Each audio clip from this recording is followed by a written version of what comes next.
take responsibility even for the things we are not responsible for. Yeah, I think that's another good lesson from this kind of events or something. Yeah. Sorry, thank you very much, my friend, for your time and collaboration. Anything else you want to ask, please feel free. I think that's everything. I think, you know, you covered a lot of things, and it's been really good to find out more about you and hear it from you directly. So like I say, I think this platform's amazing. So yeah, man. It's for us to connect properly and brings us a lot closer. So I think we should explore this possibility to perhaps to offer to the audience, if they have, you know, they can think about the possibility. I don't know. That's something you will discuss further with Alex and Pablo to see what we can do with this kind of events in the near future. Yeah, no, that'd be really good. Absolutely, really good. And I hope to see you soon. Me too, man. Me too. I will let you know if I have some plans to travel to Europe. You know, but I think by the end of the year, I don't think it's gonna happen recent in the next day, but for sure by the end of the year, with God's help, and we'll let you know so we can meet each other, man. That would be very good. That would be very, very good. Okay, man. Thank you so much. Hey. Thank you very much. You're welcome, Pablo. Thank you now. Take care, man. Bye-bye. Bye-bye. Please, man. All right, so after the death of your father, you got on the radio and you said, I'm going to avenge my father's death. I'm going to kill the bastards, the motherfuckers who did this. I'm going to rise up. I'm going to be more dangerous than my father. How big a mistake was that? Well, man, it's perhaps one of the biggest mistakes I ever committed in my life. You know, just let's say that 5 seconds of threats became in 25 years of exile, man, and didn't stop yet. So I learned a lot from those words, you know, from the power of a declaration and how this could really affect your present, your future, and how this can put your life in danger too.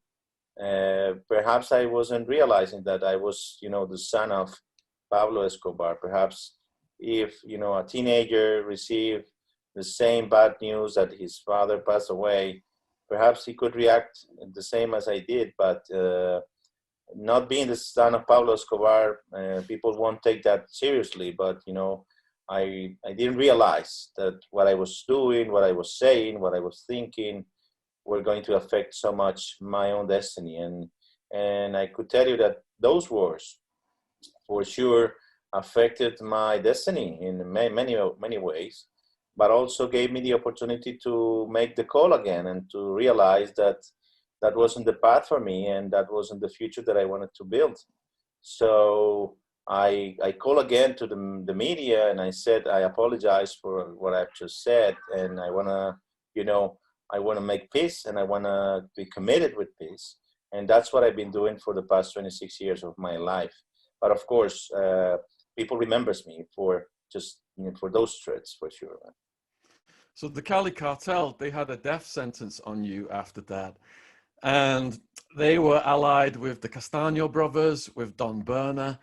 The Castaño brothers with Los Pepes said they were going to cut you up and your sister up into little pieces and send them to Pablo in a sack. Now, your mother talked to the Cali guys and arranged for you to have a sit down with them to see if they would spare your life. How did it feel to go to that meeting thinking you were never going to come out, possibly alive? Well, imagine yourself being invited to a meeting where you already know and totally positive that you're not going to come out alive. Will you go to that meeting, Sean? I don't know. It seems like you didn't have much of a choice. Well, I did, you know, and that was perhaps the worst part, you know, because of course I have always the choice to be Pablo Escobar 2.0, and sadly I had the know-how because, you know, I was very next to my father and I was watching how he handled all of these things. At the same time, I was totally afraid of what was going to happen to me. And I have to say that it was thanks to my father's enemies' advices that I decided to go to that meeting, because at the beginning when I was invited, let's say, one of them, they were, treating me bad, insulting me, threatening me all the time.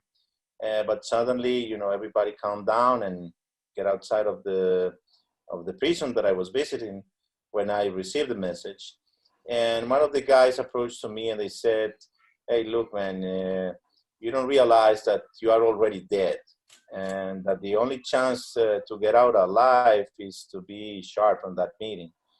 So be there, because that's the only way out."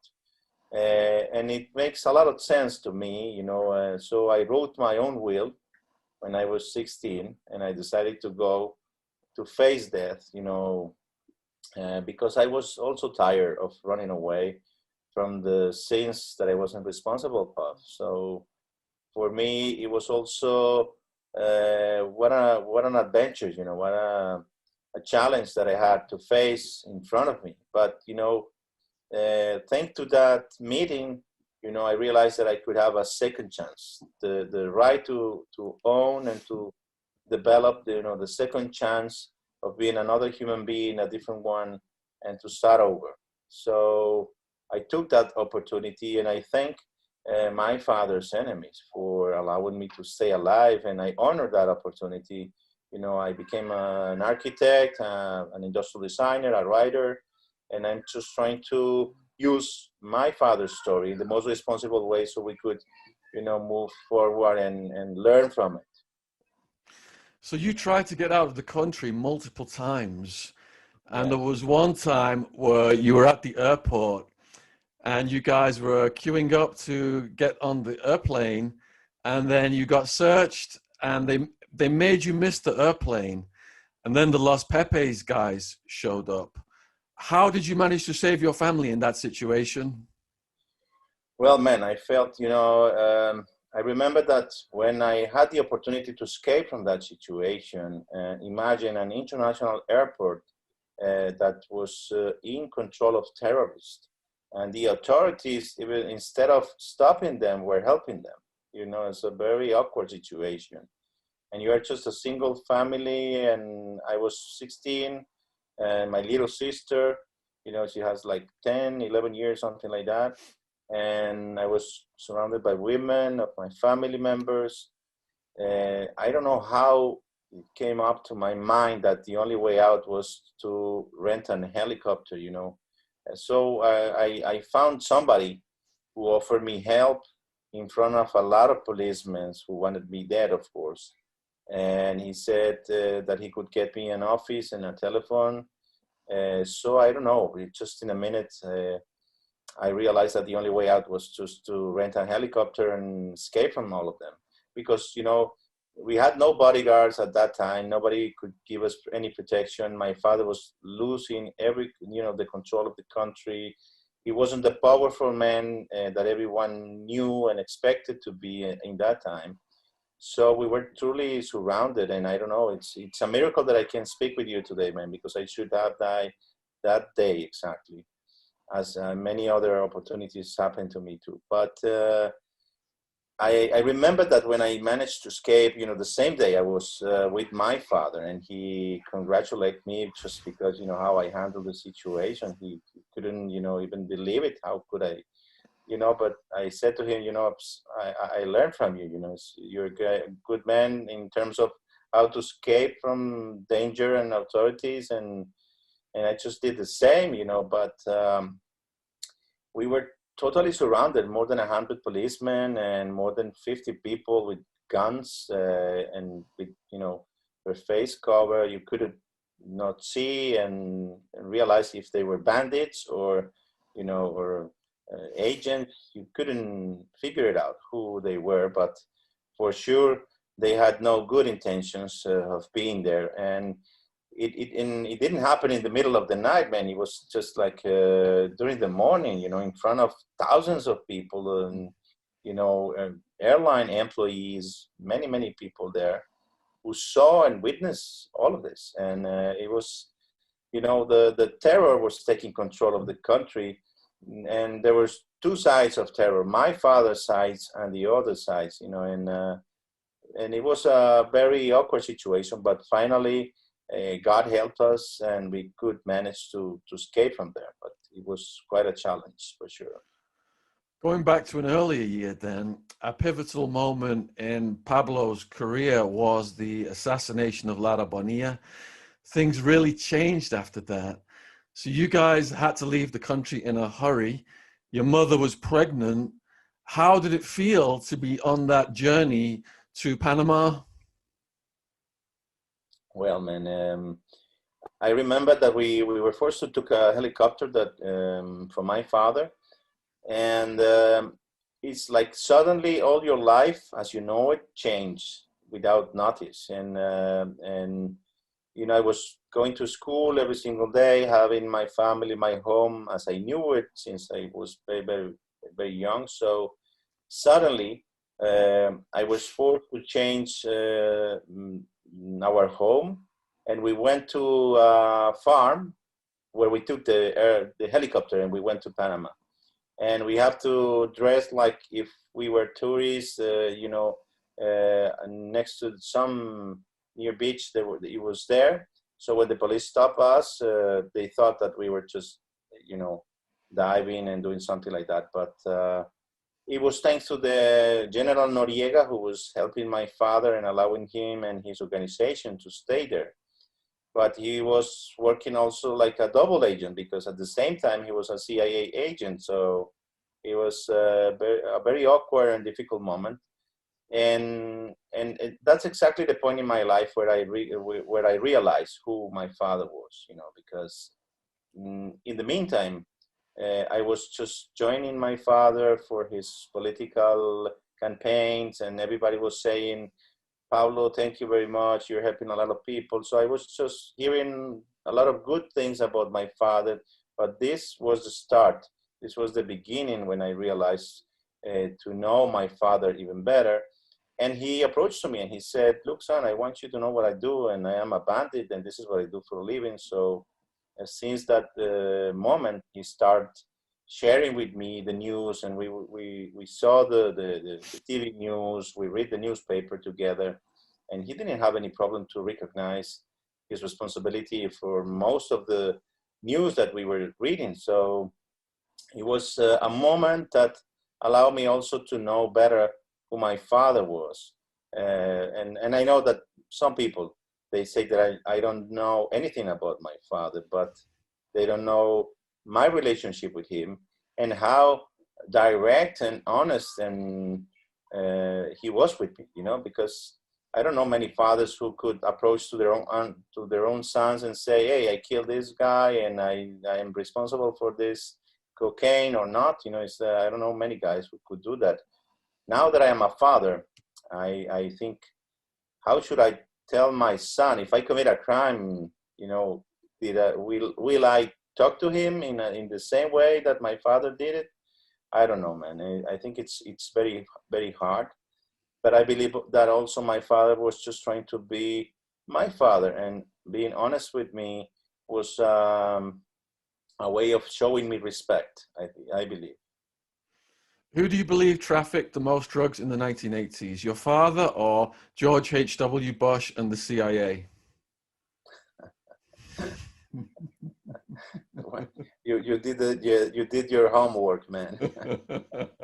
Well, I really don't know who handled more, but it's difficult to count how many kilos did everyone deliver in those times. But you remember, you know, there was a big fight, you know, against the socialism in Central America during the 80s. So the CIA was using the drug trafficking business, and also they were like in the middle of exchange between drugs and guns.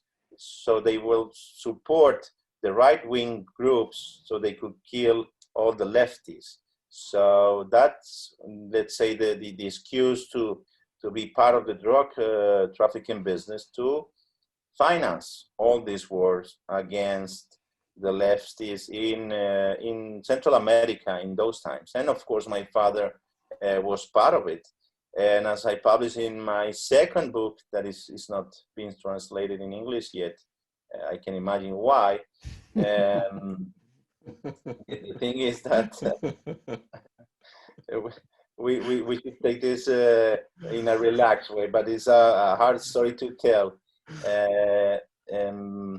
You know, my father was, and there's pictures that Barry Seal, the CIA agent, took from an airplane that my father actually bought from the CIA, and he was sending drugs to the United States with those kind of planes. But of course, the CIA put a hidden camera inside of it and took several pictures of my father and some people of the Nicaraguan government, and even another partner of my father called the Mexican, AKA the Mexican, Gonzalo Rodriguez Gacha.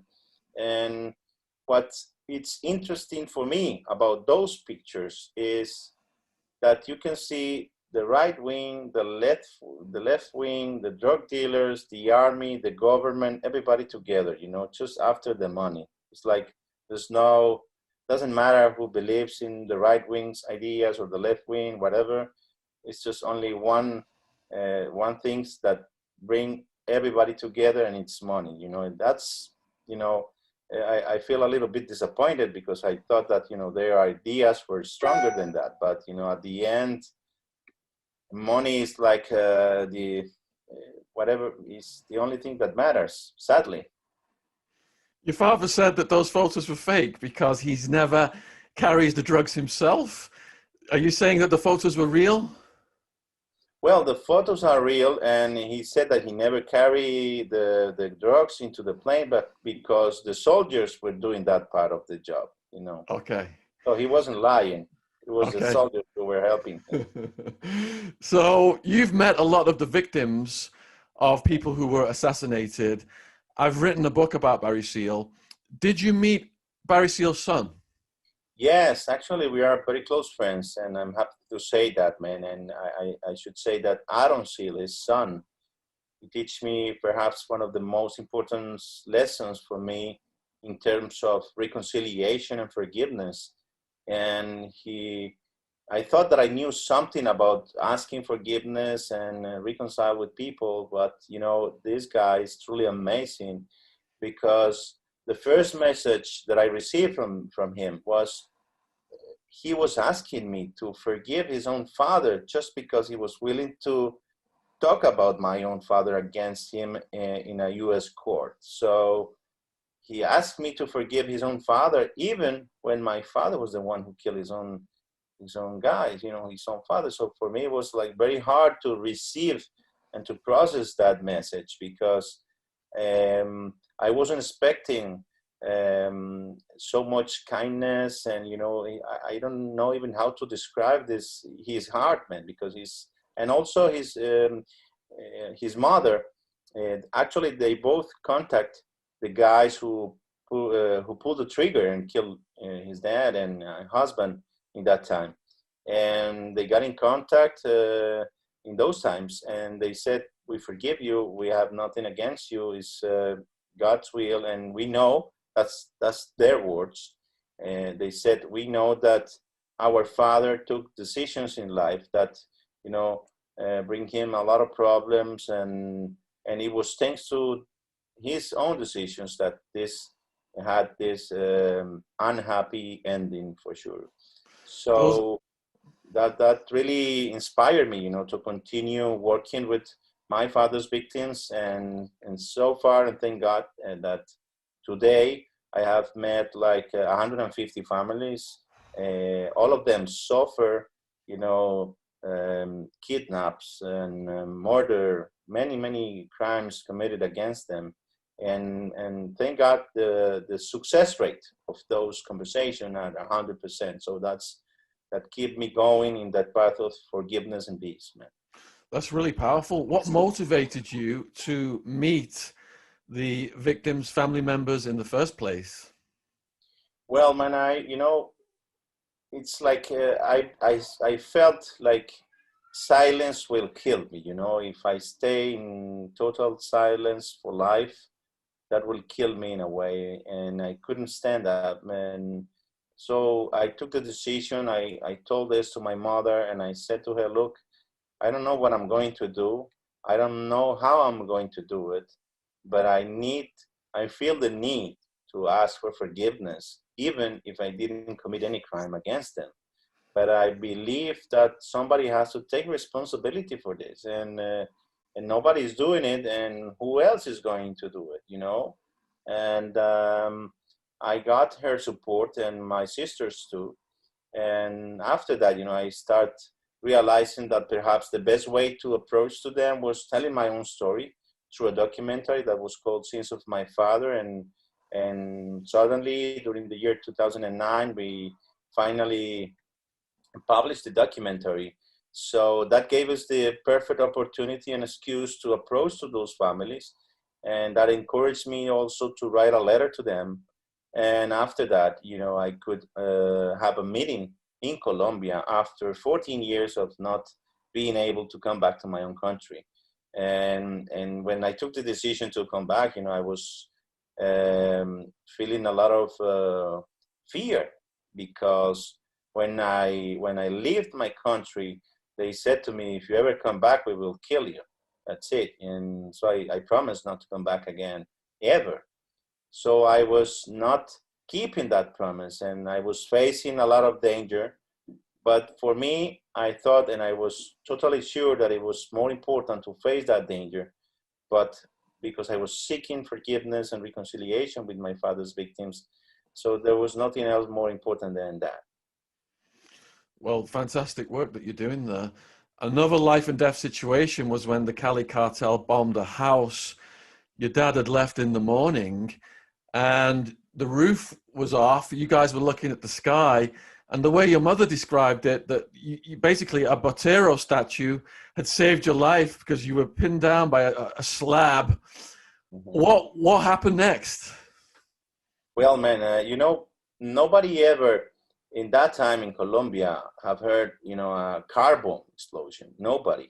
So when we were in the middle, we were totally confused. I cannot not tell you that I heard the bomb sound. No, I heard nothing. I just felt that I couldn't breathe because, you know, the weight of the ceiling was just, you know, against me, and I was in bed next to my mother. She managed to escape, and thanks to her strength and I think thanks for the love and the adrenaline that she felt in that moment, she saved my life. And I thought that there was an earthquake, man. I never expected a bomb, never in my life. You know, I was just, you know, you can hear a lot of shootings in Colombia, but not bombs. It didn't happen in that time. So we thought that it was an earthquake, and I thought that we were trapped in the basement because all the building fell. I don't know. I was just imagining things. I couldn't see anything. There was a lot of dust and glasses everywhere. Everything was destroyed. It's quite a surreal image, because when you go to bed, you know, what's the last thing you look? You know, you look your own ceiling, and suddenly somebody took it out, and now you just get up from bed and you see the sky. What happened here, man? It's like another miracle. And so this is the kind of stories that I took from my own experience and my own life to say that I should show a lot of respect, not only to my own life, but also to the rest of the lives that were affected by all of this violence. So it was quite an experience, another miracle in my life. I have the pictures, and I'm willing to show with the public and with you some of them, because only when you can see them, you will see that how can you, you know, still be alive after suffering that kind of situation. So it was amazing to survive and to, you know, I remember that I walked, we were in a very high floor, but where we need to use the stairs, and the stairs were full of, you know, broken glasses, and I wasn't wearing any shoes, and I cannot show you a single scar, man. And you know, nothing happened to me, not even to my mother, not even to my little sister. So there's no other way to call this but as a miracle. I'm curious. I've often wondered why Pablo didn't bomb the houses of the families of the Cali Cartel, because Gilberto called him the next day and he realized it was Cali. Why did he not retaliate right away and bomb their families' houses? Well, it's my father was a man of his word, and he made a promise to his own enemies that the war was going to be against them, but not against their families. And even if they attacked his own family, he was willing to respect that. And he many times told me, "I know where their son